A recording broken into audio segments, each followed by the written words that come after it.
कैसे आना हुआ?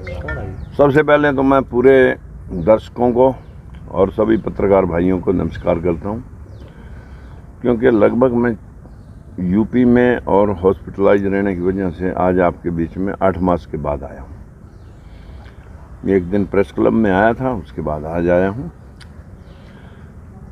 यहां आज मेरा आने का विषय सिर्फ इतना है, जो कल 4 दिन पहले जो बीजेपी ने सेंट्रल सरकार के आदेशों को बदल के 8 लाख की जो आरक्षण के ओबीसी के आरक्षण पर जो क्रीमी लेयर की मैक्सिमम सीमा 8 लाख हाई कोर्ट अपने केंद्रीय सरकार और सुप्रीम कोर्ट ने रखी थी, उसको हरियाणा सरकार ने घटा करके 6 लाख कर दिया।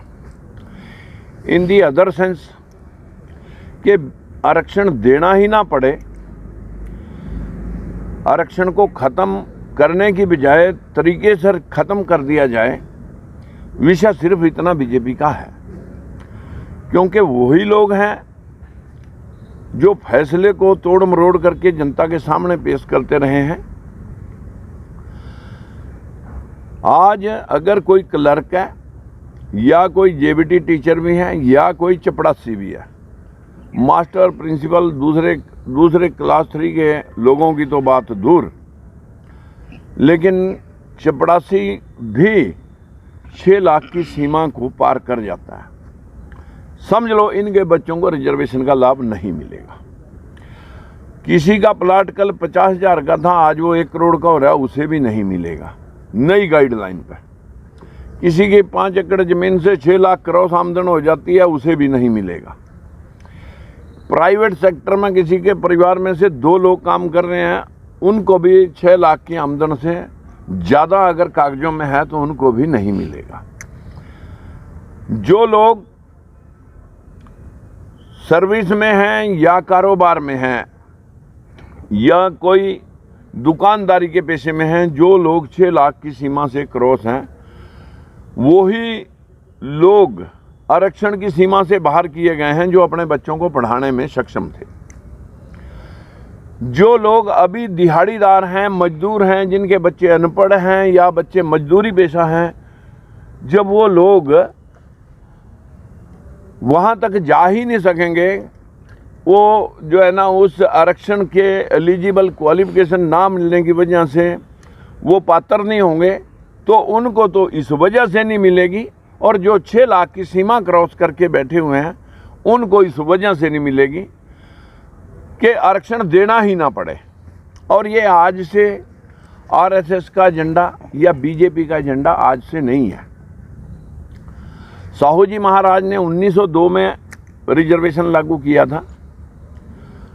उसके तत्पश्चात जो है इस पूना पैक्ट के अंदर जो समझौता हुआ था, जिस पर अंबेडकर जी ने कहा था कि हमें खैरात नहीं चाहिए, हमें हमारा अधिकार चाहिए, हमें हमारा हक चाहिए, उसके मुताबिक अलग से आरक्षित सीटां एससी कैटेगरी के लोगों के लिए जो की गई थी। उसके बाद महात्मा गांधी जी ने अमरण अनशन किया था उससे पहले कि हम इन अछूतों को किसी भी कीमत पर अपने बराबर नहीं बैठा सकते। और बाल गंगाधर तिलक ने कहा था कि ये तेली तंबोली भट्ट कुण भट्ट, जिनका जो पेशा है वो मेहनत मजदूरी वहाँ करें, वहाँ के जगह पार्लियामेंट में ये लोग हल चलाएंगे। साइमन कमीशन जब हिंदुस्तान में आया, उसका समर्थन बाबा साहब भीमराव अंबेडकर और छोटू राम जी ने किया था कि गरीब तबके का हिस्सा मिलना चाहिए। लेकिन बदकिस्मती है कि उसका विरोध जवाहरलाल नेहरू, महात्मा गांधी, बाल गंगाधर तिलक, लाला लाजपत राय, जो जालंधर में लाठियों की मार से मर गए, इस वजह से Simon commission go back.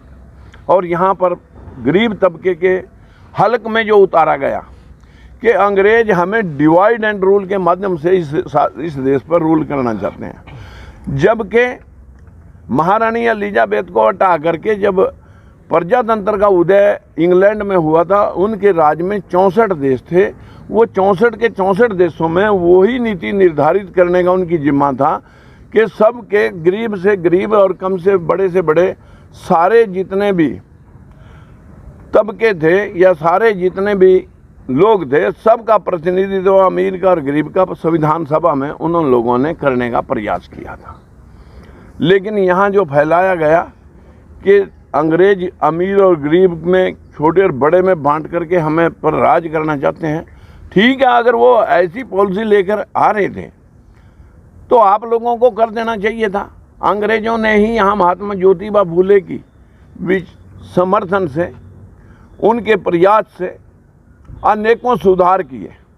Mahatma Phule जब बाहर से विलायत पढ़ के आए, उनको किसी बारात में स्वर्णों ने बाहर निकाल दिया, तब उसने स्कूल खोल करके अंग्रेजों की मदद से 18 मदरसे चलाए। देश के अंदर शिक्षा का अधिकार नहीं था दलित और पिछड़े को, लेकिन वहाँ से महात्मा फूले की उसी विचारधारा पर बाबा साहब भीमराव अंबेडकर ने इस देश में आरक्षण का प्रोविज़न किया कि जो लोग सक्षम नहीं हैं, जो लोग शिक्षा में और संसाधन में नहीं एस्टेब्लिश हैं, उन लोगों को आरक्षित करना, उन लोगों को राजनीति में, उन लोगों को शासन प्रशासन में भेजना अति अनिवार्य है। लेकिन बहुत चालाक लोगों ने, जो निचले बैकवर्ड क्लासेस के लोग थे, उन्हें बहका दिया। किसी को माली से सैनी बना दिया, किसी को झीवर से या कश्यप से कश्यप राजपूत बना दिया, किसी को ठाकुर बना दिया, किसी को शर्मा बना दिया। इस प्रकार से बहका करके लोगों को इस आरक्षण का भागीदार नहीं बनने दिया। और बहुत सारे लोग आज भी हमारे बैकवर्ड के लोग बहके हुए हैं। मैं तो यही कहूँगा, जो लोग देश के अंदर आरक्षण के खिलाफ 1950 से मुहिम काका कलेलकर आयोग, बड़ी चालाकी से जवाहरलाल नेहरू ने संविधान को लागू होने दो बाबा जी, अंबेडकर साहब हम आपका आरक्षण पूरा करेंगे, आपका हिस्सा पूरा करेंगे। 14 साल राज करता है, लेकिन काका कलेलकर आयोग की 1955 में रिपोर्ट आती है, लागू नहीं करता। फिर शास्त्री जी आते हैं, फिर इंदिरा गांधी आती है, वहाँ भी सच्चर कमेटी और नानावती आयोग बनते हैं। और ठीक इसी प्रकार से जब कांग्रेस के खिलाफ बिगुल बजा और पूरा देश इकट्ठा हुआ कांग्रेस के खिलाफ, तो जनता पार्टी सत्ता में आई और मोरारजी देसाई प्रधानमंत्री बने। उन्होंने काका कलेलकर रिपोर्ट या सच्चर कमेटी की रिपोर्ट को या नानावती आयोग की सिफारिशों को लागू करने की बजाय एक नया मंडल आयोग बना दिया। मतलब ये कि देना ही लोग ये नहीं चाहते। और फिर वो सरकार गिर गई। और जब 1990 में वीपी सिंह जी ने, पूर्व प्रधानमंत्री ने आरक्षण लागू किया, उसके बाद मंडल को लेके, मंडल के खिलाफ अडवाणी जी करमंडल लेकर देश में निकल पड़े कि ध्यान बैकवर्ड क्लासेस की रिजर्वेशन की तरफ ना जाए। विषय की गंभीरता यह है कि आज आरएसएस के लोग कल कांग्रेस में भी वही थे, आज वही 100 चेहरे बीजेपी में एमपी बने बैठे हैं। कल को कांग्रेस अगर डाउन ट्रेंड पे बीजेपी जाती है तो वही लोग कांग्रेस में चले जाएंगे। बैकवर्ड समाज को, दलित समाज को यह समझना होगा कि आखिर देश के अंदर 25 हाई कोर्ट है, एक सुप्रीम कोर्ट है। अभी तक एससी बीसी की हिस्सेदारी सिर्फ 5% जजों की है। बैकवर्ड का तो कोई जज अभी तक एक आध को छोड़ करके लगा ही नहीं। इसी तरह 40 यूनिवर्सिटियों में आज तक बैकवर्ड क्लासेस की हिस्सेदारी और शेड्यूल कास्ट को मिला करके सिर्फ 5% है। हमारे जो अफसर हैं उसमें अफसरशाही ओबीसी की हिस्सेदारी क्लास 1 में 5.7, क्लास 2 में 2.4, 2.7 और क्लास 3 में 6.7। ये हिस्सेदारी अभी तक 11-11.25% बनती है, जो 52% लोग हैं। और उसके बाद भी हमारे लोग कभी तो चौटाला साहब के पीछे भागते रहे कांग्रेस से दुखी होकर के, कभी बीजेपी के पास भागते रहे, कभी बीजेपी से दुखी होकर के फिर दूसरी पार्टियों में भी गए। लेकिन सभी ने हमारा हाल वही रखा जो आदि कालों से चला रहा है। मेरी सारे देश प्रदेश के वासियों से विनती है कि यदि आप अपना हिस्सा चाहते हैं तो हमें किसी की भीख नहीं चाहिए।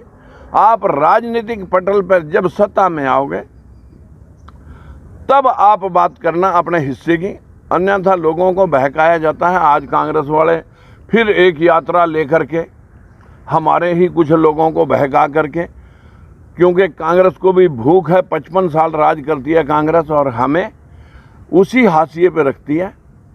SC, BC, ST, माइनॉरिटी, इन सब लोगों की आज की हिस्सेदारी सिर्फ, चाहे मिलिट्री में ब्यूरोक्रेसी है उसमें सिर्फ 97% अपर कास्टें हैं, और इसी प्रकार से हमारे देश में एक भी SC, BC की कोई रेजिमेंट नहीं है। यूनिवर्सिटी हमारी नहीं, जुडिशरी में हमारी हिस्सेदारी नहीं, यूनिवर्सिटियों में हिस्सेदारी नहीं, मिनिस्ट्री में एक भी बैकवर्ड का कोई कैबिनेट मंत्री नहीं है। डिप्टी मिनिस्टर बना रखे हैं जिनके पास कैबिनेट में फैसला लेने की कोई पावर नहीं होती। विषय बहुत गंभीर है, उसी लिए मैं आज आप के माध्यम से सभी भाइयों को जागृत करने के लिए आपके बीच में आया हूं। समझ जाओ अब भी वक्त है कि आप यदि हिस्सा चाहते हो तो लड़ना सीखो, और अगर भीख में शराब और 10 रुपये लेना चाहते हो तो जो 75 साल में हुआ वही आगे होता रहेगा। इन्हीं शब्दों के साथ मैं सबका धन्यवाद।